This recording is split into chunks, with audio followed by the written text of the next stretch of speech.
So we're live. Welcome to Talk About It with Chidi, the podcast where real conversation happen and no topic is off limit. It's hosted by myself, Chidi, and my co-host Sake. This podcast is a space for honest dialogue about issues shaping our world today. From politics and current events to culture, community, and everyday life experience. So we break things down here as the tough question and say things many people are thinking but always scared to say. Each episode we're going to be bringing is going to be thoughtful, perspective, lively discussion, and meaningful insight. Whether we're analyzing the latest headlines, sharing personal viewpoints, or inviting special guests with unique story, our goal is simple: to spark conversation that matters. So wherever you're listening from, we're glad you're here. Grab a seat, stay open-minded, and join the conversation. This is the talk. This is talk about it with Chidi and Sake. Sake, welcome to the show. Thank you very much, Mr. Chidi. I'm glad we are starting our first episode, and hopefully, we're going to be going a lot and discussing a lot, and hopefully, will I say the audience, because I don't want to call them audience because they are going to be families to us, and we will need to converse and discuss with them. So I don't want to call them audience. They are going to be family because it's not going to be something that is just basically us or them. It has to be encompassing. So thank you very much for this very first episode, and thank you very much for inviting me and Yeah, making me the person you are going to be inviting. So thank you very much, everybody that's going to be joining our podcast. thank you very much. And welcome everybody. As we proceed, we're going to we're going to be bringing you topics. So I would like my co-host go first and raise a couple of topics and questions that he would like to talk about, like things that's happening in the world, like stuff that are happening in Nigeria and the world at large. There is a war going on in Iran at the moment with the United States and other countries around Iran. So we'll talk just a little about that because that's actually not the main topic of today. Our main topic of today is honestly to talk about the role of the news media and also the role of opposition leader in in in a democracy. When democracy is going through tough time, you know, there are people that are supposed to defend democracy. So today we're going to be analyzing the different role that each of this body plays in a democracy. So that's going to be very interesting. I'm here with my co-host, who is a very, very insightful person on issues like this. So once again, I welcome you, Sake. So Sake, while we're going, you know, can you, in your own opinion, explain to our viewers the your best understanding of the role of a journalist and the role of opposition, and also let's add another caveat and the role of activist. Sorry, Chidi. Come back with a question. No, okay. So I'll get it right. The question is, can you give us a little brief understanding on what you understand and what you see as the role of the media, the role of the opposition party, and to add one more, the role of activists. Because in time of crisis, when democracy is in crisis, you have people that fight for democracy. So I'm trying to understand what you understand that their role is in that context. Okay. I'll just take. First of all, the role of, I might just not talk about a particular, but I would say the role of the opposition. The oppositions are basically try to put the ruling vote now, depending on whether it's a democracy or it's the other way around. That's autocratic or so you need to just basically just know what your rules are. But if it's a democracy, then you as a Democrat, in quotes now, because mostly I would just say if I'm going to be referring to Nigeria, I'll say we don't have Democrats in Nigeria. Forgive me if I'm saying it wrong, but in Nigeria, I basically would say they are not Democrats because most of them will easily just man cheating. For So, instance, okay, go oh, ahead. no, sorry. Yeah, go I ahead. Go need ahead. to basically just I basically need to just clear this particular one out before you go to your next question. We have governors that have decamped from their initial um, parties, basically because they're trying to cover their tracks. I'm not saying this because of scare or favor or anything. They want to cover their track because they know these guys are coming for them. So if you are with them, they cannot come out for you. You understand? Right. If you are with them, they will not come for you. So they just basically just keep decamping. Just check your records. All of them have been decamping because they don't want them to come for them. Maybe now or after they are gone, or when they are done with their tenure, on for them. Yes. So because people actually did not vote for them now, they actually fact check or go through the. But all of us are going through this process, and if we, for instance, do not stand and checkmate these people who will keep going through these processes again and again. So it's best now. Who needs to die will have to die because our children are at stake. Because if we don't do it, who will do it? Nobody. They will still go through that same process again, okay, you can imagine somebody that has a child of 23 years old that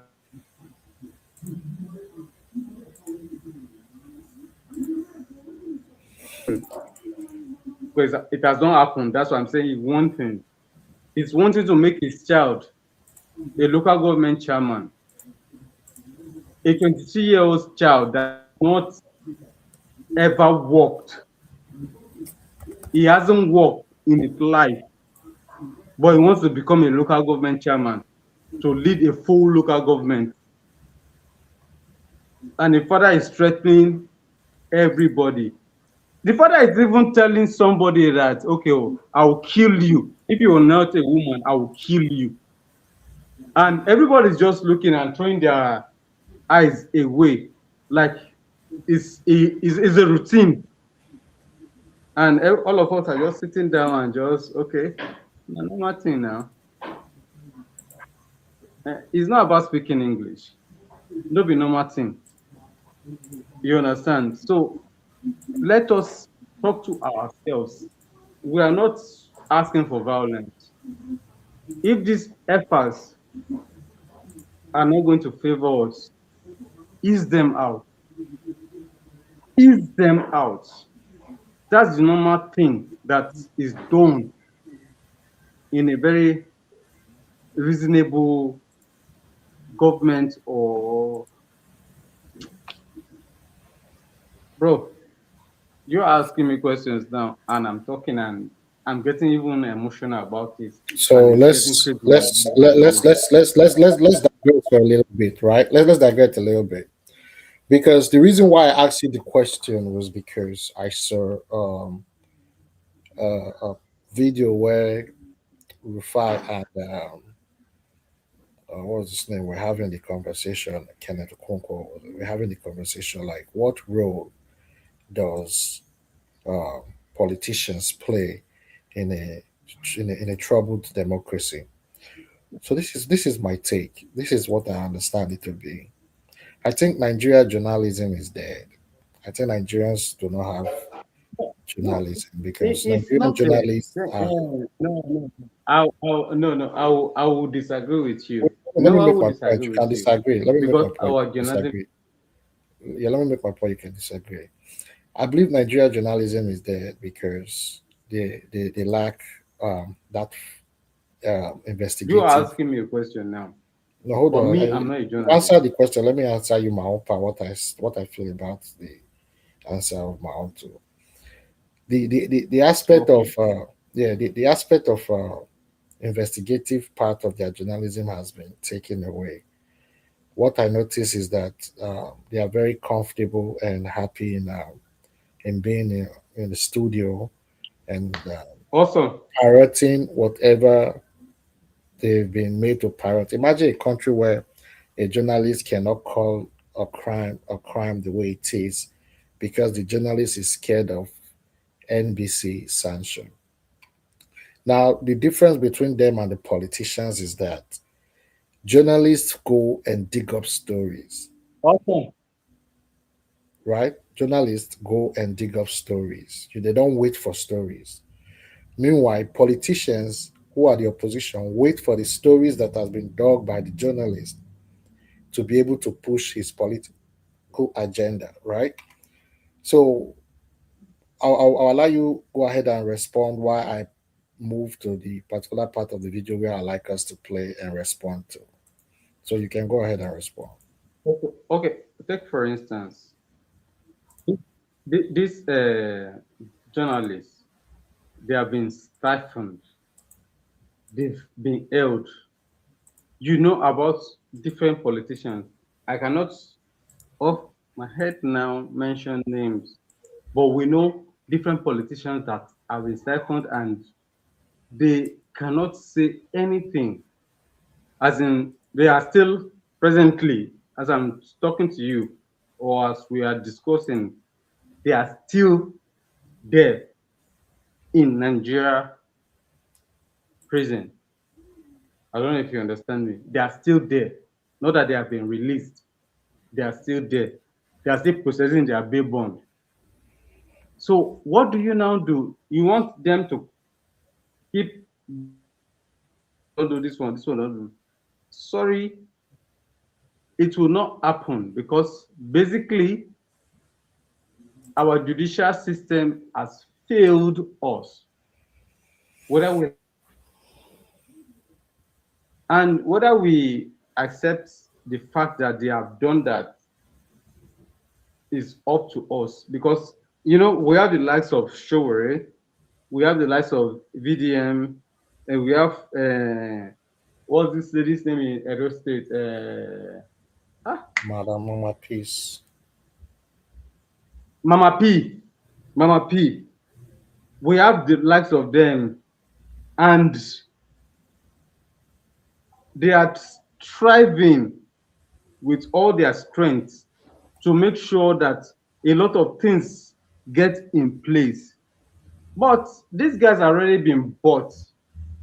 So what do we now do? Okay, take for instance,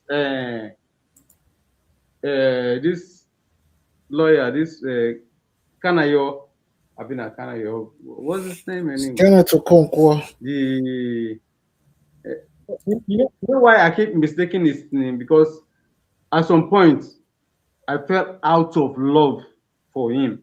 Don't get me wrong, bro. I fell out of love because he was a loyal person to Peter Obi. And at some point, he started saying a lot of things that I was like, what happened to this man? I don't know if you understand. Mm. But now, maybe he's getting back in line.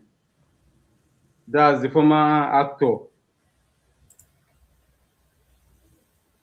So let me play. Let me play Hello? the video. Let me play the video. Let's proceed. Um, Okay, you can still hear me. yeah, I can hear you. Can you hear me? Can you hear me? I can hear you. Can you hear me? You yourself, can you hear me? I can hear you.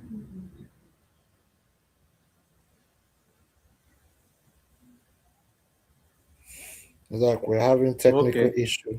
That's the former actor. He was loyal to Peter Al Benicio, but all of a sudden he started talking certain things that I wasn't. It's a personal thing. I'm not being political or anything because I don't belong to any political party. I'm just trying to say certain things based on my own It opinion. sounded like you are obedient anyway. All right, let's play the video and let's Yes, I am. analyze I because am. we don't have No, much time. But I'm not let's denying. I am not denying it. I am not denying it. I am right, okay, obedient. okay. You understand? So But that is good. he That is derailed. good. That is good. So Uh-huh. let's play some of these and we'll analyze it a little bit. So let's go ahead and listen to it. Even electronic transmission of result. They that are saying that INEC will not have network, they are now saying we should digitalize within 1 month. Okay, Mr. Okonkwo, you know me, I fear nobody, and I'll tell you the way it is. Rufai Oseni, called the opposition ADC. That's why they are saying you're a lunatic, because you are saying the truth. A coalition of jokers. I called you guys a coalition of jokers, and I'll tell you why. Yes, you were correct on the score where you said that you people. So first of all, my question before we proceed: do you think the opposition are jokers? And if they are jokers, what kind of what do you why do you say they are jokers?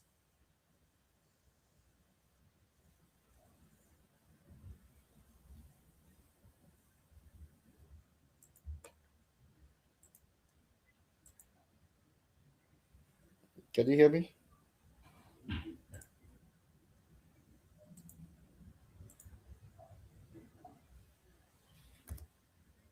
Hello?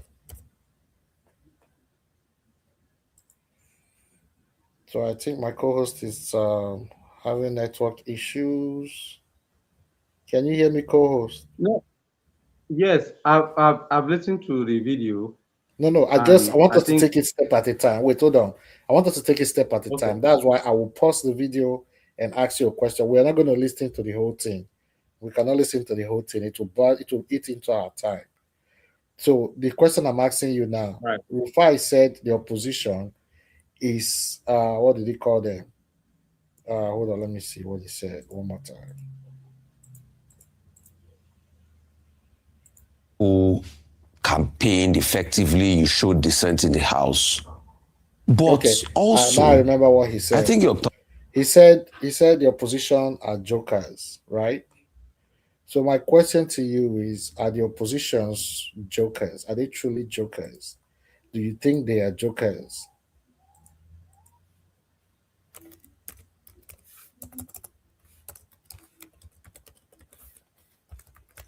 Do you get my question? No, I did not. I say, are the opposition, but you can hear me, right?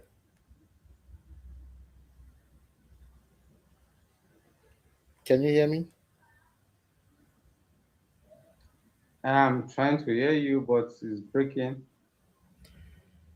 I think we're having network problem with the co-host. So, but the question I was asking the co-host is: I can hear you. if the I can hear you opposition, now. okay, I can hear you now. do you think the oppositions are the opposition are jokers? That's the question. Do you think they are jokers? As Rufai stated.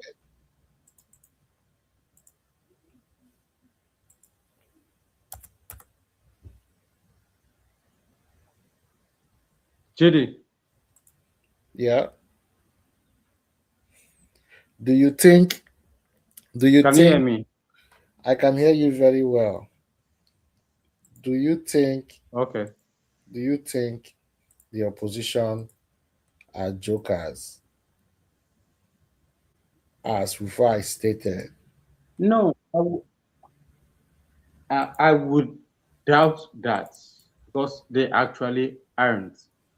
You know, the ruling party are actually scared because they know these guys are having the top hands or the top, what's the right word? But I'll tell you, basically, the opposition are having the top hands in terms of what is going to be happening next year. So they are scared and they are trying to just do everything to make sure that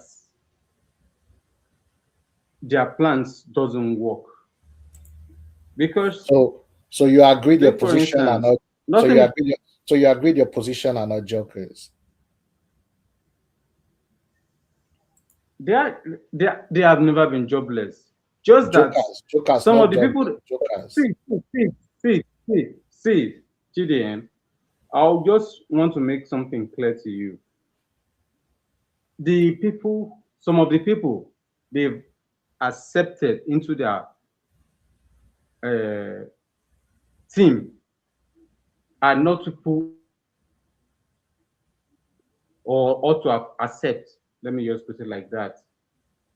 Because these people are the same people that were in APC that's orchestrated. Because it was orchestration. I'll just make it just plain. They orchestrated how the election was rigged because even they cannot deny the fact that the election was rigged. You understand? So they now being frustrated, not getting what they expected to have gotten, now are frustrated and want to go to a place that they can frustrate the same APC that they supported. You understand? That is basically what has made most of them.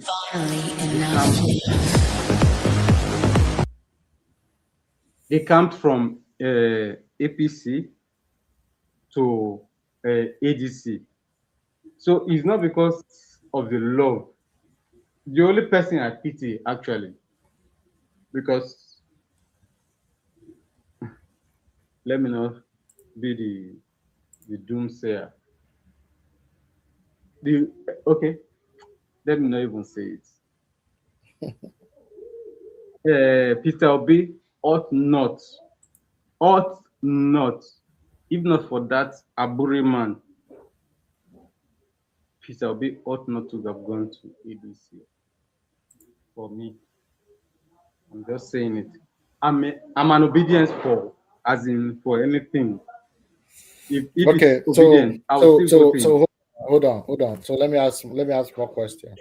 So you are an obedient, right? So you support the opposition. So in your own response, you say the opposition are not jokers, right? So let's continue with the video, and I'll ask you more questions.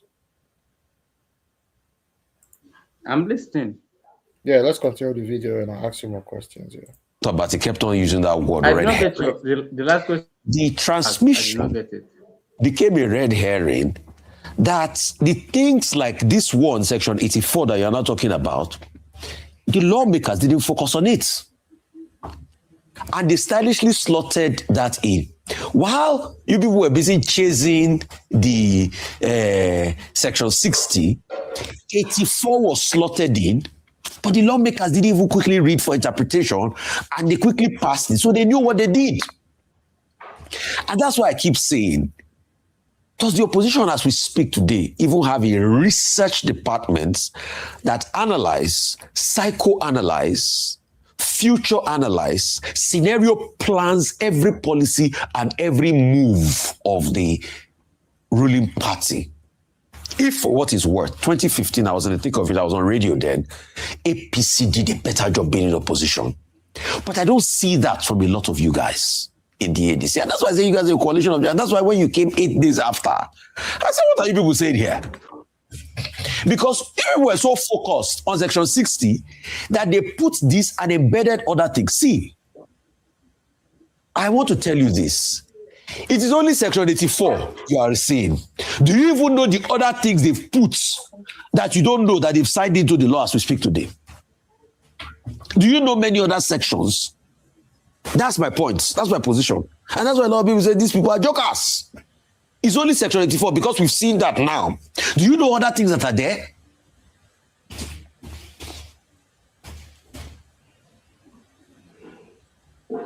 I would like you to respond. So, first of all, before we proceed, can you hear me?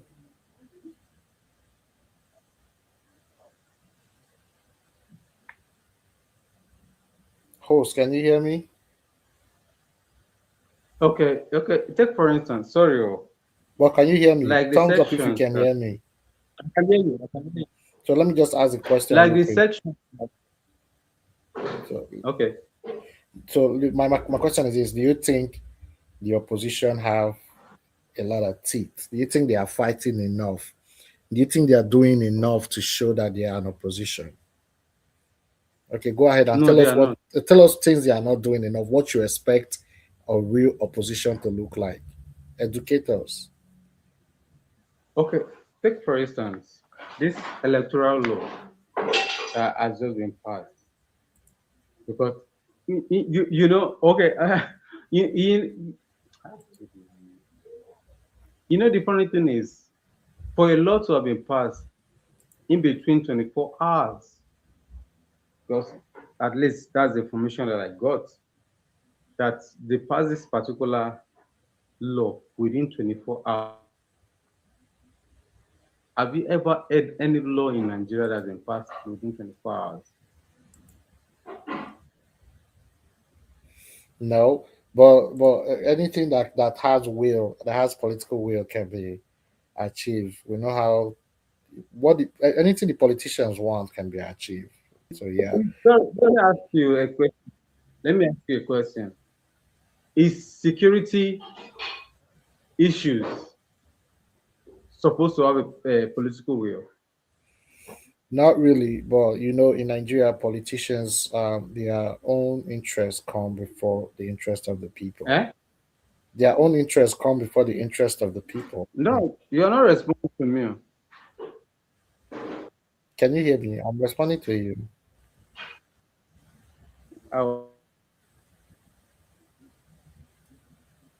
Probably the internet is bad. I'm asking you. Okay, Chidi, what about now? Can you hear me properly now? Chidi, I can hear you probably now. Yeah, can respond to me now. Is security issues supposed to have a political will? It's not supposed, but you know, in Nigeria, where people are only fighting for their political interest and not the interest of the people.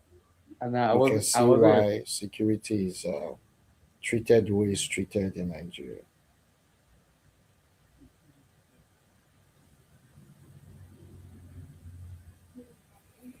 Do you get it? That's your primary responsibility. So if you are saying I wasn't even expecting that particular response from you, so that aside, so they don't have any choice. All right. So let's continue. Do this one. Let's continue the video so you can hear the response of Kenneth Okonkwo, whom I believe you support. So let's continue the video. To this point I made. All right. First of all, you're entitled to your own opinion, and I respect it. It is just like my saying that the journalists who are actually supposed to be the watchdog, that they are operating on the realm of intellectual fraud. because you ought to be doing your investigative journalism and you ought to be telling Nigerians what actually ought to be in the law. I just told you that APC could not even publish even the law they have passed. You were there when even after they made a law in Nigeria, they went and forged in other things and brought it to Nigerians. And yet you're saying that the people that journalists that revealed that with Dansuki are jokers. And it was us, if the journalists, would allow me that to revealed that with Dansuki. The same journalist you are blaming. I was the one that took that document with Dansuki. Hold on. And put it up for you not to blaming see. you. We are not jokers. It is intellectually fraudulent for you to say we are jokers. I want to tell you, and I mean it sincerely, that the journalists have not lived up, the modern journalists have not lived up to the expectation of Nigerians. If you recall, journalists fought the military, fought them, and now even civilian regime, you are telling me about our big jokers. Now, let me even tell you that you are saying that what have they done? I want you to know that when you have the majority in the National Assembly, the minority can only have their say, except you're saying that we should use gun and go and shoot everybody there. You will still be the person that will say, no, we have exceeded our boundary. So the majority will have their way, the minority will have their say, and they are having their say. All the things you said we are embedded, they were not even published for arguments. I told you they settled on particular. Okay, so what's your take on that? What's your take on what he said, his reaction? Do you think journalists have lost their ways? And if so, how?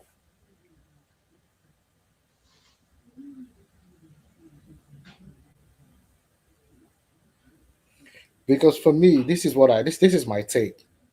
I believe and I agree that he is very right in that particular sentiment of what he just said, because I for one believe that Nigerian journalists do not do the job of journalism. They are too scared to broadcast the news. They don't do investigative journalism. They don't go look for news. You know, they try to tailor their Bro, reporting. Yeah, they try to tailor their reporting to suit whatever approval NBC gives them. They try not to go away or deviate from what the politicians would like. Once in a while, people like Rufal will challenge authority, and that makes him feel like he's a tough journalist and all. But in the real sense, journalism in Nigeria is failure. And Dr. Abati actually hates when you question their profession and tell them as journalists that they are not doing their job. So, what is your take before I proceed with the video? Do you think, what is your take on journalism in Nigeria? What do you understand journalism to be? As in, how do you put that in perspective?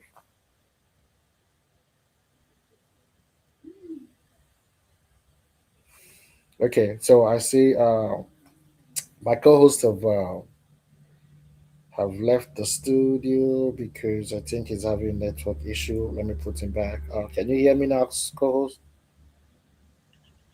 sorry, network had an issue. I'll just for our own conversation, and probably any other persons can say it. But I'll tell you, I love Rufai. Yes, I love Rufai Hussein. I watch him almost every day. Not every day, but almost every day. Really, there's no investigative journalism in Nigeria again. We've left it to all these TikTokers and YouTubers. They are the ones going to, okay, check what is happening and what is not happening anymore. So being investigative and the rest of it, believe you me, they've renegated it behind them. They just, okay, they argue, and I love Rufai's argument. because it brings you facts. But some people need to be on the ground. So if you love Rufai that much, that means you agree with him when he says the opposition is a joke.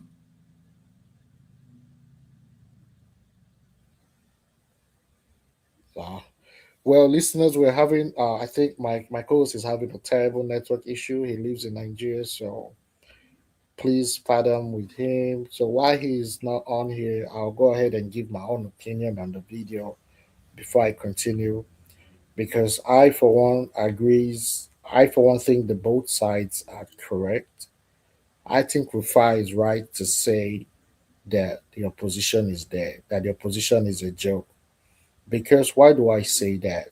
I say that because the way I understand opposition to be is not what I'm saying from ADC. They don't have that chemistry together, they don't have that understanding. Maybe when someone becomes the flag bearer of the party, then maybe they will be able to rally around one another. But for now, I see the opposition as not being opposing anything. I see them as just trying to see if the masses can get enough grievance and put them back in power. Now, when we go back to journalism, journalism has nothing to do with Nigeria anymore. It's dead. So let's continue the video and analyze some more. Provisions before coming back from recess, and when they came back from recess, it was different thing altogether, and the opposition still labored. They shut down the opposition. The committees, the two committees, harmonization, could not even meet, and so and you're saying I can hear you. I can hear you. Can you hear me? I can hear you now. You know what? Saying journalism is dead, it cannot be dead. Nobody is going to kill it. Well,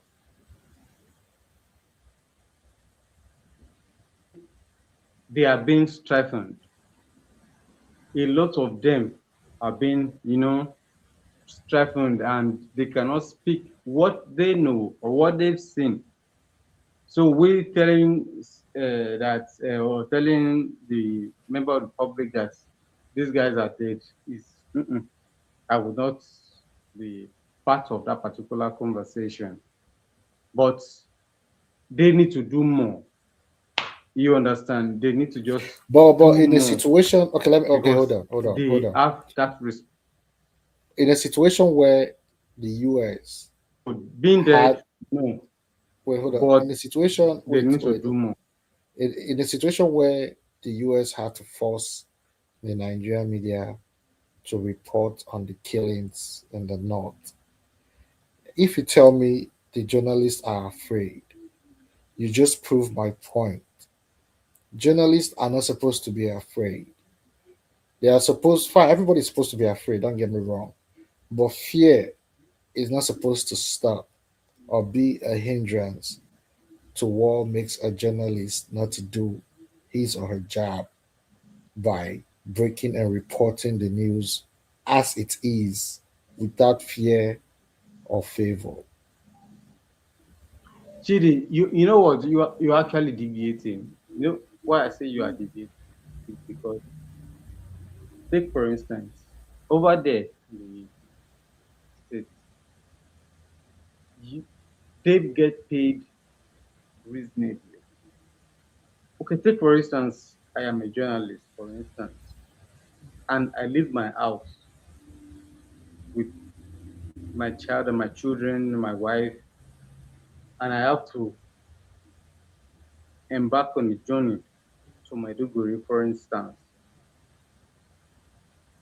Sorry, the Maidugurians. And I know I probably will not return. Do you think I would go? When I know. Okay, sorry, I want to deviate. Sorry, I'll deviate and still come back. There are 4 military Marines that got killed. Do you know American government actually displayed their pictures that, okay, these guys got killed, 2 female and 2 male. You understand? They displayed that, okay, irrespective of the war, whether it's necessary or not necessary. But they displayed their pictures to the world to see that these 4 got killed and they've been identified. Well, how many has Nigerian government ever displayed? Tell me. How many has Nigerian government ever displayed? None. They die. Trying to, then you now expect people to just give their life like that. Baba, all of us get familiar. Well, if you have it's because they are mentally encouraged, and that assuasion, they don't assuade them. Say, man, okay, oh, God forbid something happen. They will take care of our family. Then the youngest one is 20 years old. I'm just trying to tell you that, okay, this information is just there for us to see. So we have 19 minutes. We have 90 minutes to go. Before we go in the 19 minutes, I want us to touch up on the topic a little bit more. So for one, what can the Nigerian news media do differently? Because I'm afraid of dying. It's not supposed to be in the vocabulary of a journalist. Just the way I'm afraid of dying is not supposed to be in the vocabulary of a soldier, right? You have a point. A lot of soldiers have died that have not been recognized by the country itself, right? That's true. Now, what can be done differently? Let's talk about solutions that can be done differently to help for journalists to be able to do their job properly and for the opposition to do their job properly. For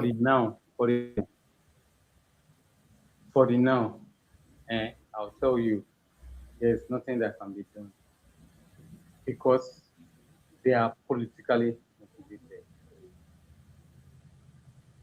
without fear of favor. They know who they represent. For instance, it's basically not about the journalists or the broadcasters or we that are just even doing all these broadcasts. Is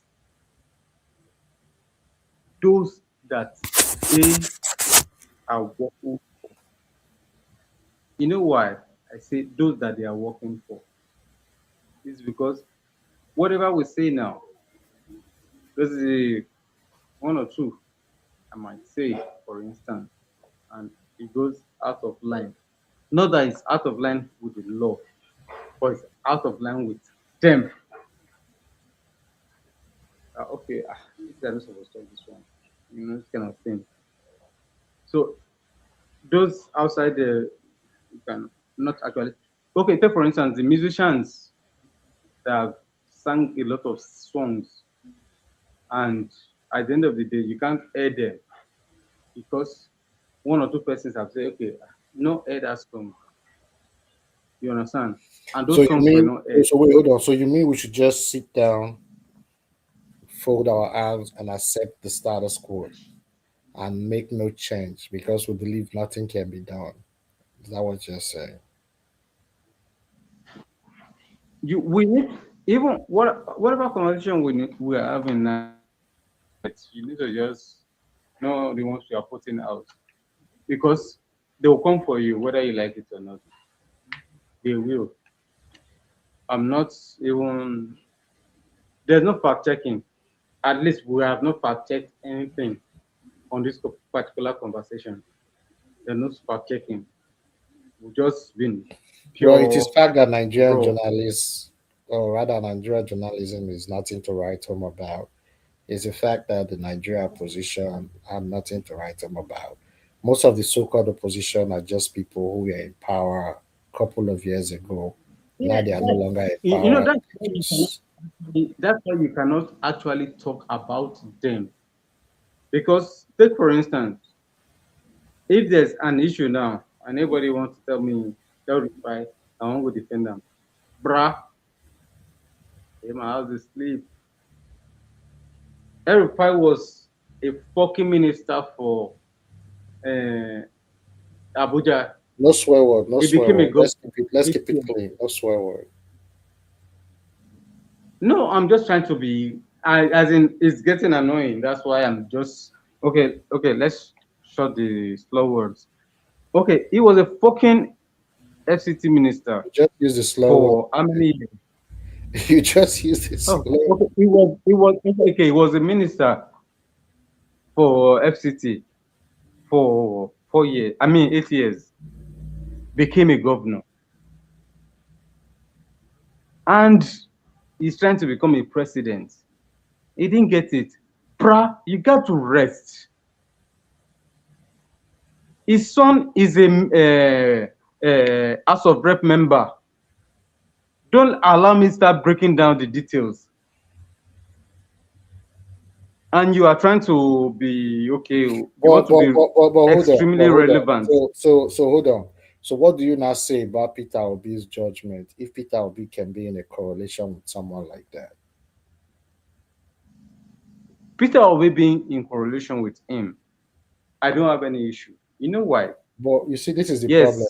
Hold on. You need to have debt. You you need to have debt on you for you to succeed.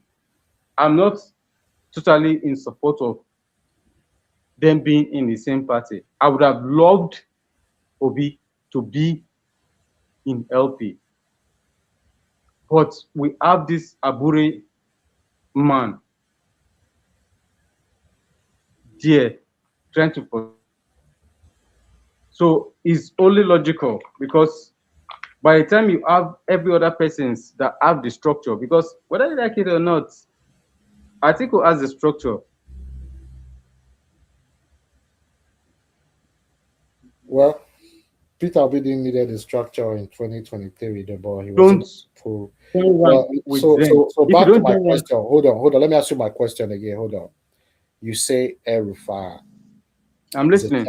You say El-Rufai is a terrible human being, stole a lot of money, did a whole lot of terrible things, and you support Peter Obi for president. So my question to you is, what does it say about Peter Obi's character?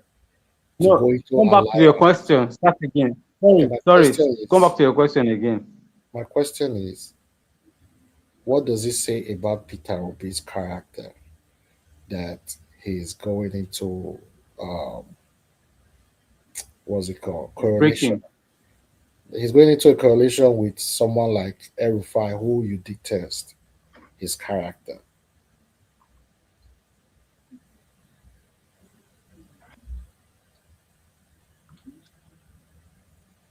Do you understand?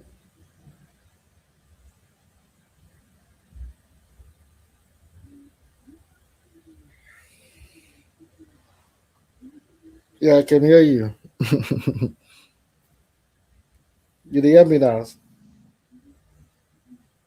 I hear you now.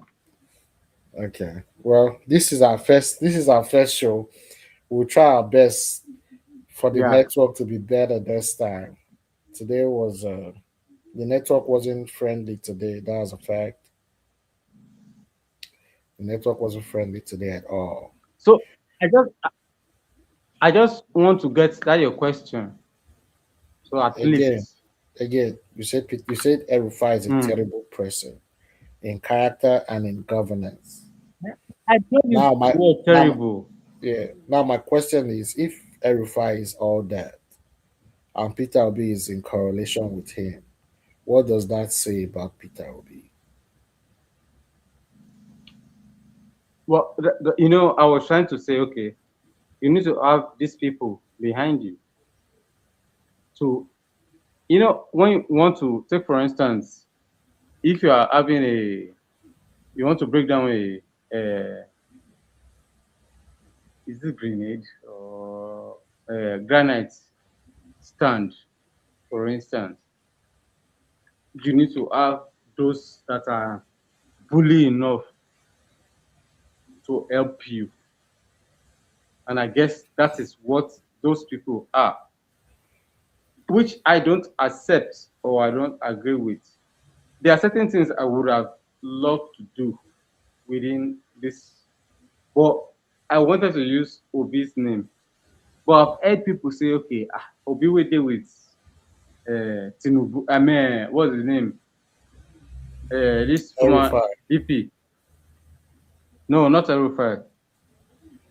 Former VP. Who's former VP? Atiku. Okay. Atiku. Yeah. And they were willing to just do it. But the name that I mentioned to collate them or to make them work with me in the name of this, what is it called? VDM. They refuse. Wait, hold on. Let me ask you a question. Let me ask you the question again. Hold on. Take a deep breath. See, listen. Hold on. Wait first. Hold on. You said something. You said Peter Obi had to bring those people in. He has to work with them, right? In order to get to where he's going. He has to. So bro, how can you be? There are certain things that can you hear me? I can hear you. How can he assure us that he's going to leave a legacy when he surrounded himself with people with bad legacy? Okay. In the wake of his government, all he needs to do, he doesn't have to appoint them into any position. Yes, you might think, okay, he has to, take this one. But nonetheless, I'll tell you for free, if he's able to coordinate himself, he can tell them, thing, I'll give to you. See, there's business. You're a businessman, Chidi. Yeah? If you enter into a business, you are bound to make gains, right? Say that again. You're not answering me. Say that again. If you enter into a business, you're bound to do what? To make gains. Sure. Profit. Sure. Yes. Yeah. So if I can give you, I see you like, you can assist me or help me in getting into a particular position, and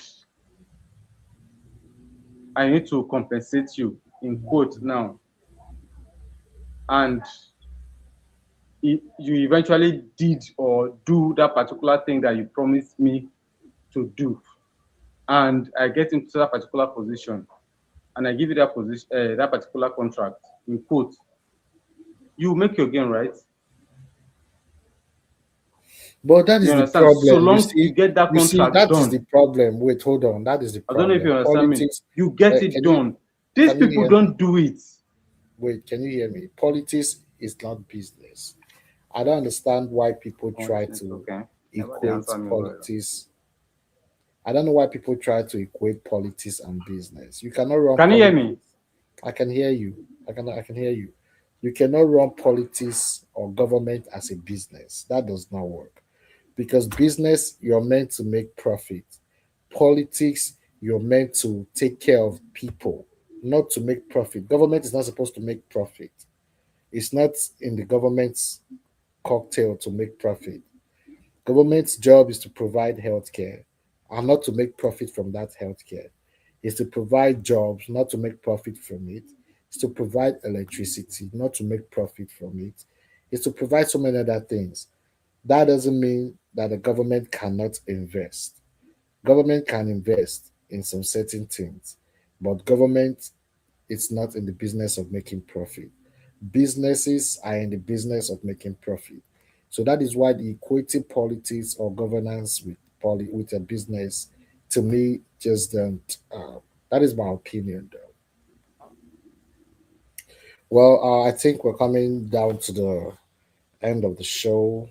We have 6 or 5 more minutes left on the show. This is our first show together. So we apologize for the network. The network has been going back and forth. We apologize. As time goes on, improvement is we're gonna improve so the conversation can be fluent. But for those of you who came on and gave a thumbs up, we appreciate it. We thank you.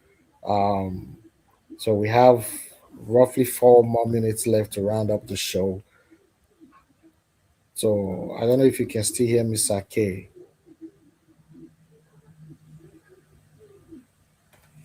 So it's obvious Sake's network is still having issues.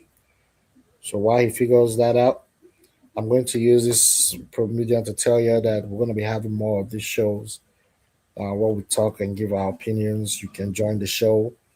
You can, if you want to be part of the show, we can. There's a way. If you want to be part of the show, I'll drop a link on the chat session where you can click and come on and air your opinion and feel free. It's a platform where everyone is welcome. It's open minded.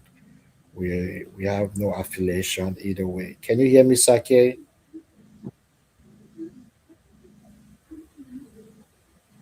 Sake, can you hear me? Well, I think Sake is still having problem with his network. Well, thank you, viewers, for your time. Thank you, Sake, for your time, as we call it a day. Thank you.